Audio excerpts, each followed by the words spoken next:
Let's take things back home. We have Prime Minister Justin Trudeau.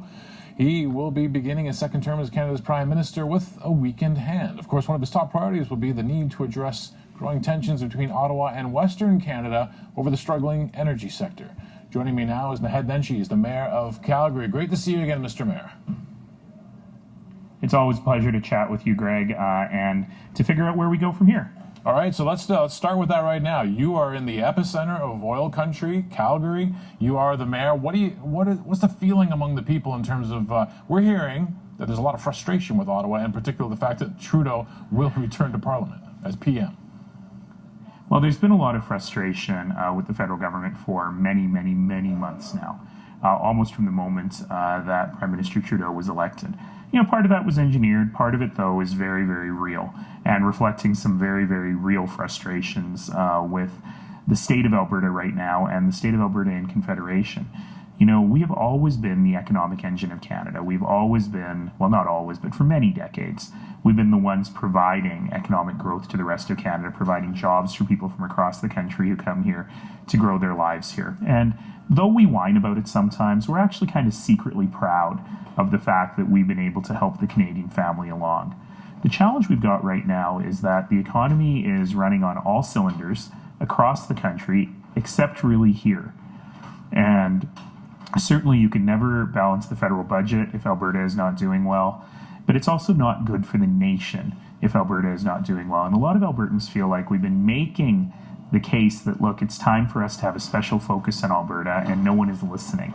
And I think that you saw a lot of those frustrations boil over during the election. Certainly, we don't have any Liberal seats in Alberta. That's not all that new. You know, we didn't have any prior to 2015, and we'd never elected a Liberal in Calgary since 1968. But there's a sense that that's just piling on now. And it's going to be very important for the new federal government to make some very bold steps very early to show that they recognize the needs of Alberta, including reaffirming their commitment to the Trans Mountain Pipeline, which I think will happen quite quickly, as well as really talking about balancing energy and the environment. I think that Premier Kenney's open letter to the Prime Minister yesterday was quite helpful. He's certainly no great friend of the Prime Minister at all, but he laid out a path of things that we might be able to work together on, and I think the federal government would be well served to read that letter very carefully. Now, Good afternoon, YouTube. So I felt compelled to make this video because, well, for many reasons, but mostly because, as usual, Nenshi is sticking his head in federal politics where it doesn't belong. Though, you got to give the devil his due. He made a lot of points about Kenney that were actually correct. Trudeau should listen to Jason Kenney about the suggestions that he made, as well as Scott Moe. Getting rid of the carbon tax is right at the top of the list, and following that would be the equalization formula revision strategy. But I wanted to talk more about Nenshi. Jordan Peterson said something really fantastic the other day that I saw on YouTube, which is we will judge them by their actions, not their words, if they want to know the intention of someone. Nenshi speaking here is a hypocrisy. In spite of the fact that he says all these things and maybe he knows all these things, that hasn't stopped him from trying to literally bankrupt the city of Calgary with all his ostentatious programs, art, and breaking up the city and so on, infrastructure programs, etc., etc., etc. The point is, we're running a massive deficit here in Calgary, so great that he had to cut his own fire, police, and EMS services downtown and anywhere else. So don't talk to me about we need to balance the budget, holier than thou speech. Nenshi is the last person that you would say is an authority on such matters, such as balancing a budget. In addition to that, him saying something like, we've never elected a Liberal in 2015. Yeah, we did. And unfortunately, he was a member in my riding, Kent Herr. Many of you know about him from the past. He's actually somebody who is a very controversial figure if you scrutinize him a little bit. Kent Herr is a known sexual assault sexual harassment on women, people whom worked for him, and tried to take it to court. And what happened was their situation was handled directly by the Prime Minister's office, and the charges were overturned by coincidence. So Kent Herr essentially approached Trudeau like the SNC scandal and went right to the top and asked Trudeau to make things more favorable for him in the courts, to which point he was not exactly kicked out of caucus, but he was taken away from his profile as a minister, and he was forced into the position of backbencher. Many of you also don't know, back in the day, and this is funny because it's part of history that's either been tried to be distorted or forgotten. Kent Herr was once a bouncer. Kent Herr used to work at a nightclub and beat people up for a living that he didn't like.